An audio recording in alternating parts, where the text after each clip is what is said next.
Bismillahirrahmanirrahim. Assalamualaikum warahmatullahi wabarakatuh. Perkenalkan, nama saya Sumartono dari SDIT Salman Al Farsi 2 Yogyakarta. Pada kesempatan kali ini saya akan menyampaikan salah satu tema tentang pentingnya mengapa kita harus meninggalkan software bajakan. Langsung saja, ini adalah video pertama dari tagline Guru Hijrah. Kita saksikan sama-sama. Yang pertama, membajak artinya mengambil hak orang lain. Membajak artinya membajak software juga melanggar hukum positif NKRI dan internasional. Kita saksikan tausiah dari Ustadz Dr. Khalid Basalamah.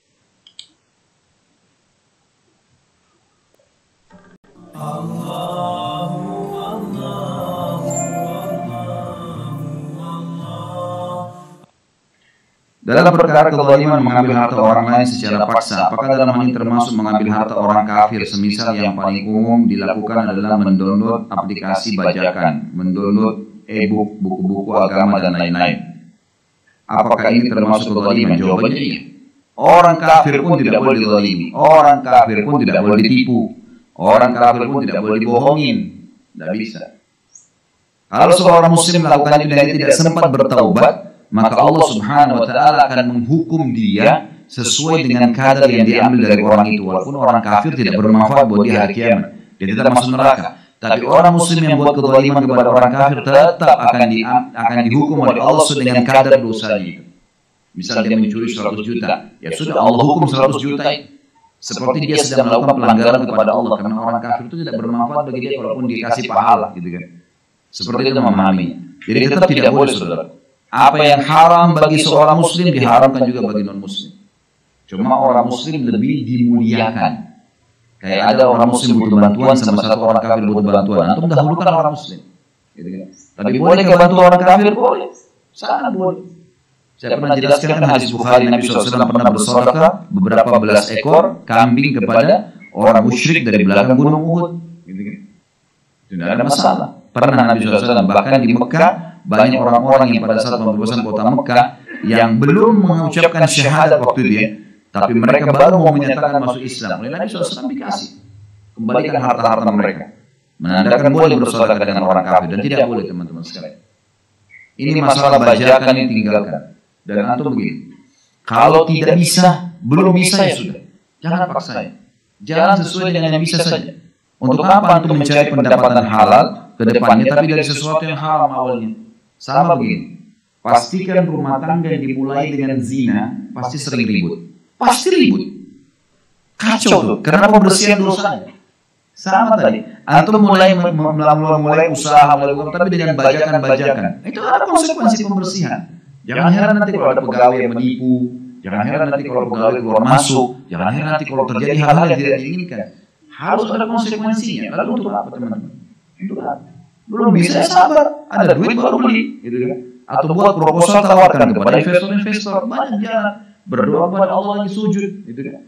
Minta kepada Allah, meeting sama Allah di malam hari, seperti malam Allah turun ke langit bumi, minta sama Allah, ya Allah, ya Allah, ya Allah, saya pengen, saya ingin, saya begini, mudahkan, bisa.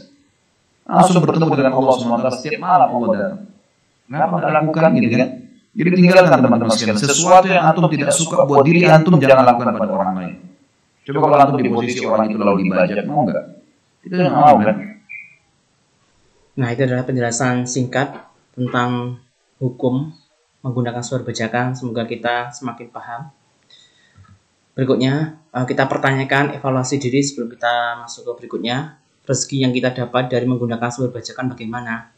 Apakah halal, subhat, atau bahkan haram? Na'udzubillah min dzalik. Ya, harapannya kita berdoa semoga kita mendapat rezeki yang halal.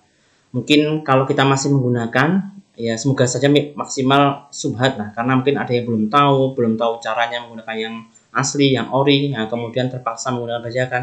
Semoga Allah SWT memaafkan kita.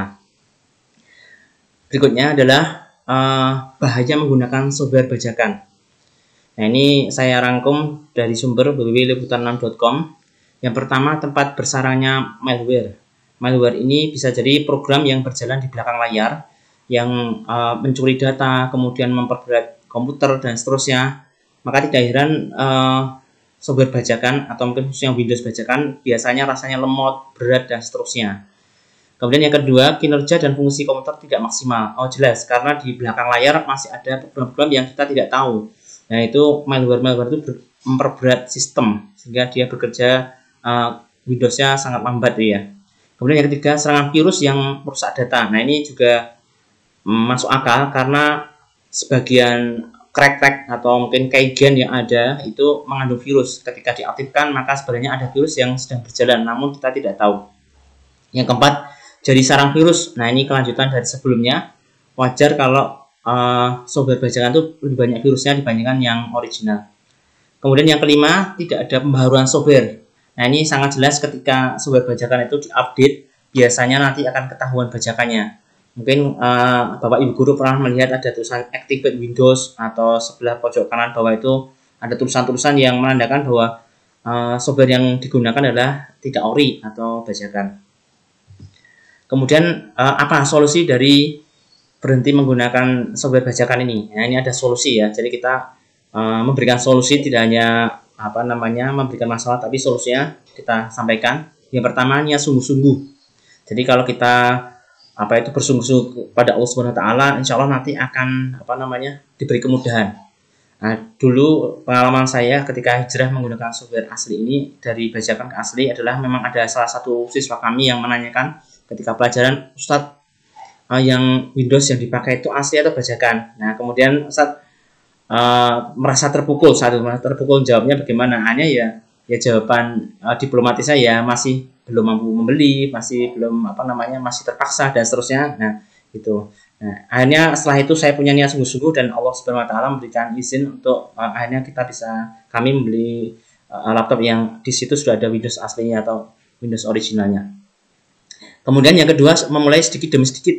Nah, ini mungkin bisa dimulai, kita kalau meninggalkan sekaligus 100% mungkin agak berat. Ya, kita mulai dari yang mungkin yang mudah. Misalnya kita dari sistem operasinya. Nah, sistem operasi yang mungkin banyak dipahami atau dipakai dalam Windows. Nah, silakan membeli laptop yang zaman sekarang, hampir semua laptop yang baru sudah ada Windows aslinya.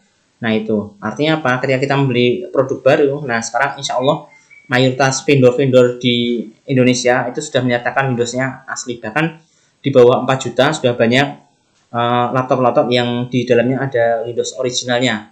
Kalau dibeli terpisah, misalnya Windows-nya tersendiri, itu biasanya harganya mahal. Dan itu sayang sekali rasanya harganya dibandingkan dengan laptopnya nanti, sehingga malah jadi mahal sekali. Kemudian yang ketiga, menggunakan software open source. Nah, ini tantangan mungkin kalau Bapak Ibu masih ada kekurangan dana, kemudian masih belum mampu membeli laptop baru. Nah, kita mulai mau belajar karena software open source zaman sekarang itu sudah sangat mudah dipelajari. Artinya kita mau ada kemauan, insya Allah semuanya mudah. Bahkan sebenarnya Windows pun sudah menyertakan yang sekarang kalau Bapak Ibu membaca berita ada fasilitas WSL, Windows Subsystem Linux. Artinya Windows itu sudah membuka atau bekerja sama dengan Linux. Nah, karena Linux itu sudah sebenarnya hebat. Cuman banyak yang tidak tahu kehebatannya, sehingga taunya Windows padahal masih ada solusi yang lain. Nah, yang keempat, jika mungkin dananya sudah mencukupi atau mungkin ada rezeki, mungkin yang Bapak Ibu guru yang sudah sertifikasi, sudah kelebihan rezeki, silakan memberi software yang original. Ini adalah nasihat saya biar kita lebih berkah rezeki kita, karena kita membuat soal, kemudian atau membuat materi pembelajaran, membuat PowerPoint dan seterusnya, itu ketika disampaikan ilmu yang kita berikan niatnya baik, tapi kalau menggunakan software bajakan maka dikhawatirkan nanti keberkahannya kurang karena kita tujuan yang baik tapi menggunakan fasilitas yang tidak halal, seperti itu. Ini sumbernya dari sugeng.id. Nah, sebagai penutup, ini ada salah satu ayat. Dan janganlah kalian campur adukan yang hak dengan yang batil, dan janganlah kalian menyembunyikan yang hak itu, sedangkan kalian mengetahui. Al-Baqarah ayat 42. Kemudian yang kedua, dari Abu Hurairah radhiyallahu anhu, dia berkata, Rasulullah SAW bersabda, akan datang suatu zaman seseorang tidak memperdulikan lagi dari mana dia mendapatkan harta, apakah dari sumber yang halal ataupun yang haram. Hadis riwayat Muslim. Nah, ketika membaca hadis ini, salah satu yang membuat motivasi kami untuk hijrah, untuk meninggalkan sumber bacaan adalah jangan-jangan kita sebagai seorang guru yang selama ini mengajar anak-anak itu, mengajarkan ilmu, kemudian mengajarkan akhlak, namun ada yang masih kurang, belum sempurna, yaitu software yang kita gunakan alatnya masih belum halal atau masih bajakan.